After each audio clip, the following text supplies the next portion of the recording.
Wow, the organizers must have been really smart because after Mr. Troim's presentation, they figured you need some young guys to come in and throw some optimism into this crowd.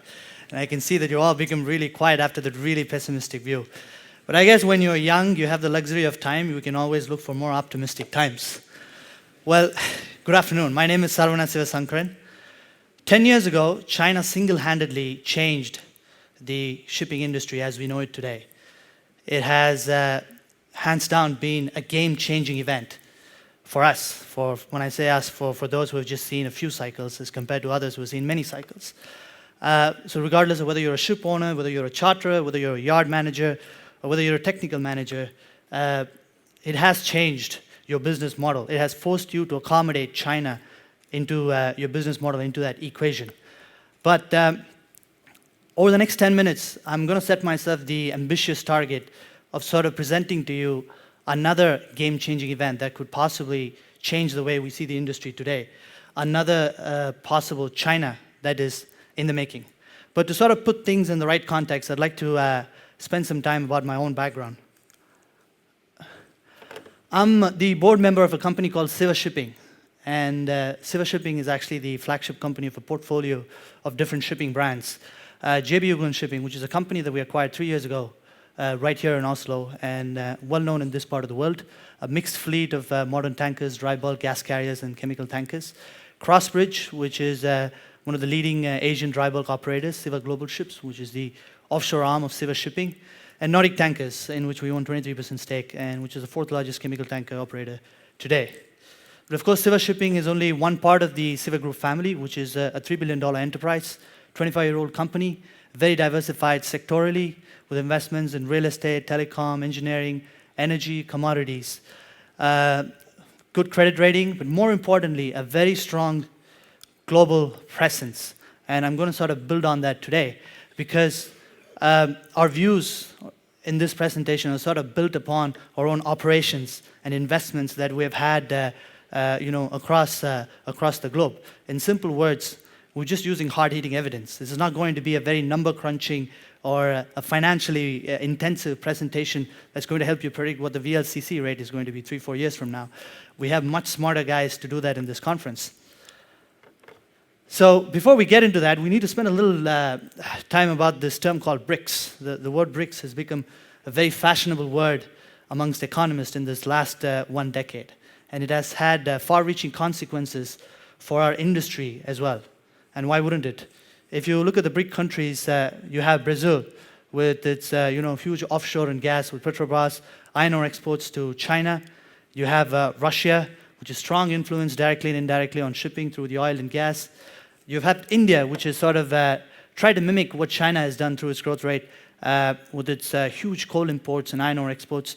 It would be very rare to see a product tanker presentation today without a mention about the refineries that are coming up in India.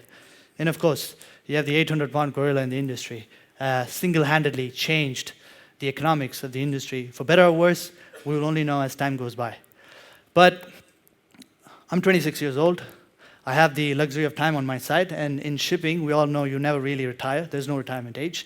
So perhaps we can actually go a few years ahead, maybe not for 2013 or 2014, but let aside the financial implications and really be a little bit more romantic and think about what shipping would be like 10 years from now. The big question is, who will be the new BRICS? Which will be the country that dominates, influences shipping markets, much like how China did 10 years ago? And that's the question that I'd like to answer, or at least make an attempt to answer in this presentation. And this is, of course, our own prediction.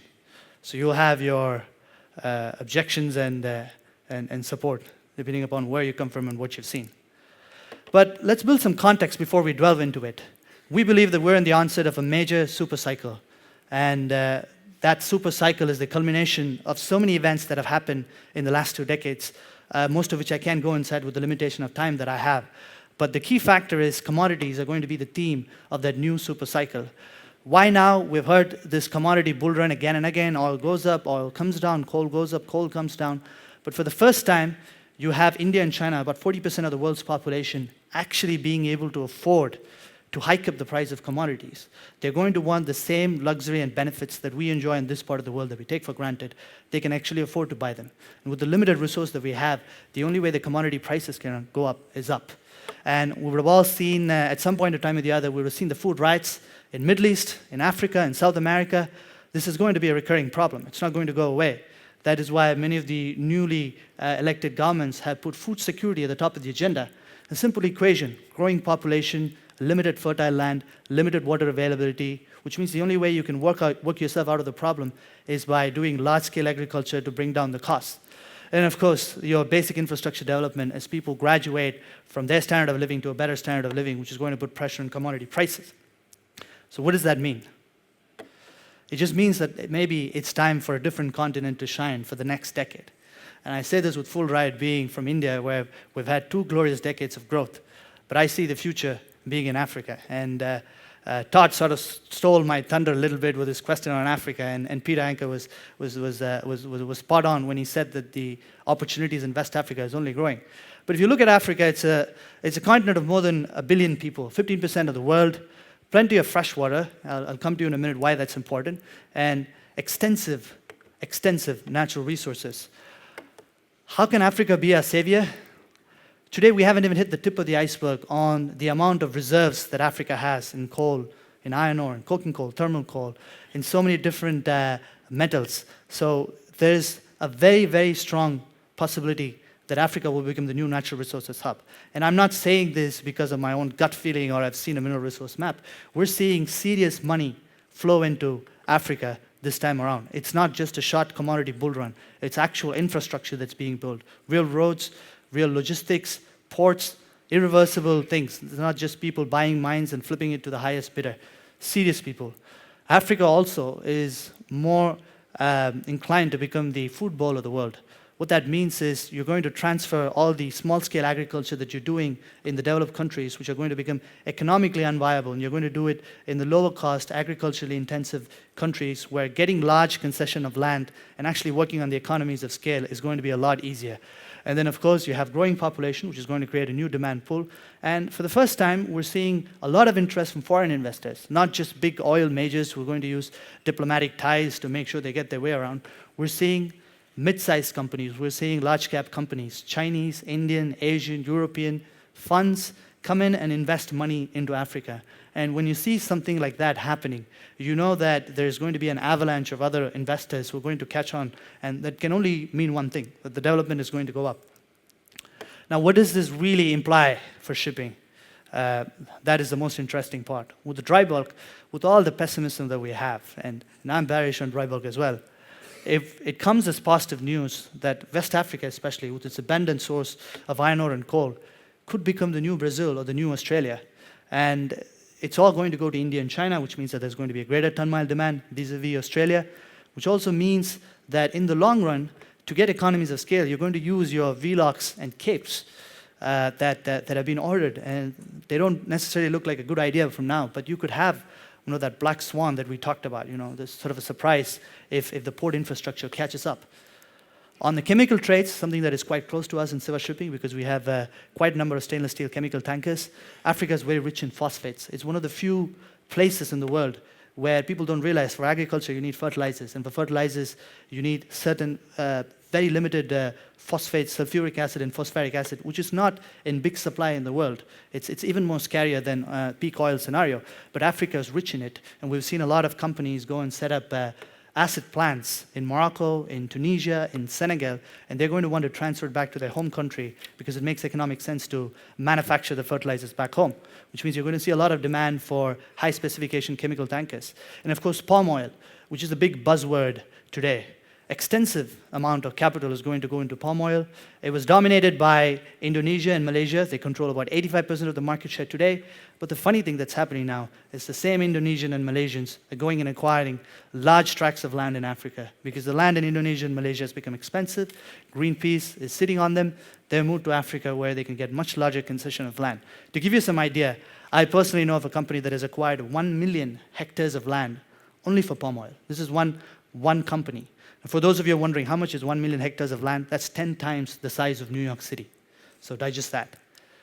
So there's much, much more. I wish I could go through all of them, but in the short span of time that we have, offshore oil and gas is very interesting. Somebody talked about West Africa. Obviously, somebody forgot to take this. Somebody talked about West Africa, but what is more interesting is also Eastern Africa. We recently saw a huge oil and gas discovery of Mozambique. It's only going to increase. We may see more activity along that line. Containers as well.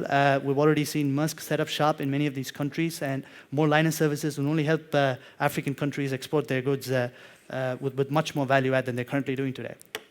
So the interesting part is, as a member of the shipping community, being what you are, whether an owner or a charterer or a paint manufacturing company or whatever that is that we do, how can we leverage on Africa's coming boom? Well, to bring some context into it, Africa is not very different from what India and China was 15 years ago. Young democracies, some of these have been ruled by monarchies for quite a while, but just coming back into democracies, evolving government regulations, as all young democracies have. The port infrastructure still has a lot of shallow ports, shallow drafts. Sometimes you just see jetties in many of these countries, but that just underlies the potential that these countries have. And of course, you have the security piracy problems. Some of these countries have real risk of going back into civil war. We've talked about the piracy in Somalia. We talked about piracy in West Africa. These are real problems that we have to keep in mind when we look at Africa as a land of opportunity. But through our own extensive experience, we have done quite a number of businesses in Africa, and we're on the verge of doing a lot more investment in Africa. We have identified that for ship owners, the best way to play this market is to sort of align yourself with key stakeholders. It seems like the logical thing to do, but it's funny how most ship owners don't realize that. You'll have to align yourself with mine owners, with commodity buyers, power plants for coal or steel plants for iron ore, logistics players, local logistics players, and local governments, which is a big important factor, especially when you go into Africa, where the tribal areas control is more decentralized than the centralized economies that we know. Control of port infrastructure has also paid rich dividends for a few companies that have gone down that route. And of course, the governments are also very accommodated to foreign investment. You could go to one of these countries, and if you're a big enough investor, you could get a meeting with the head of the state. And that's not a luxury that we enjoy in many of the countries. When people look at this slide and I tell them these things, they often say, do you really have to buy an entire cow farm to get 1 gallon of milk? It seems like owning a port just to do a few shipments. Is that really necessary? No, it's not necessary if you're just interested in 1 gallon of milk. But if you're buying by the truckloads, then yes, you might have to just buy the farm yourself. I'd just like to give a quick case study so that you can sort of relate to what we're seeing in Africa from what we've done in the past. Crossbridge was a company that we started a few years back, and when Crossbridge started its Indian operations, it was just a few months fresh out of the BDI crisis. We all remember how that was. The banks just stopped lending. It was a trade imbalance. But in the midst of that crisis, we also launched this company specifically targeting India, and it started in February 2009. It's grown rapidly in a matter of 2 years to transporting about 7.5 million tons of cargo over a year. The reasons for the success, besides getting really smart chartering managers and operation managers, the extra mile that we actually went into was we put people specifically assigned with the job of doing due diligence on our clients, our customers, and our partners. When they told something to us, we actually went and verified that. We actually verified their expansion plans. We built strong relationships with the stakeholders, whether it was the port agents, the stevedoring agents, whoever it was. And we developed, in a country as bureaucratic as India, you need to have personal relationships to solve problems. Conflict resolution became so important. And we had risk mitigation measures that we learned in Europe, but we tailor-made them for India so that our operation could be successful. So it's just something that you apply what you've learned here, but when you go to a new context, you just have to modify your business model a little bit. And that's exactly what we have to strive to do in Africa as well. Finally, shipping is filled with game-changing events. Somebody asked me, how do you plan for all the risks in shipping? It's naive to think that you can plan for all the risk. What you can do, you can't have a contingency plan for everything. It's just too expensive. But what you can do is make your company flexible enough and at least proactively manage, be able to manage that level of risk. Because when you do that, you have the opportunity to really take your company from being small league to the big league. And if you really look at all the successful people in shipping, there's always been an inflection point. That inflection point just didn't come about because they looked at a financial model and decided on IRR for a ship. It came because of some type of game-changing event. We believe Africa could be that game-changing event, and perhaps making a trip down to Africa, and I'm not talking about a safari to Tanzania, I'm actually talking about business in Africa. It might help you frog leap the competition someday. I thank you all for your attention. If there's anything that you'd like to talk to me after this conference, please feel free. Thank you.